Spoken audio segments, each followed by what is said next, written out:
بسم الله.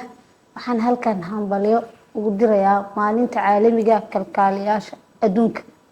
waxaan si xushmad qadarin mahadnaq hambalyo ugu dirayaa kalkaaliyaasha caafimaadka adduunka munaasabada maalinta 12 May.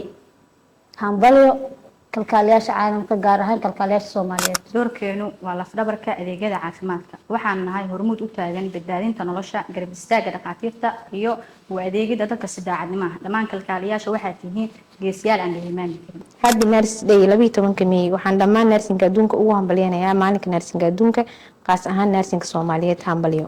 kalkaaliyuhu maaha kaliya daawasiye waa daryeele, xanaaneeye iyo radigeliye, waana qalbi u adeegaya gacmihiisa kuna abuuraya bukaanka galgacayl isla markaana dhisaya niyadda bukaanka. kalkaaliyuhu waa kan fahma xaaladda adeeg ee bukaanka una dhabar adeego adeega iyo la tacaalista xaaladaha degdega.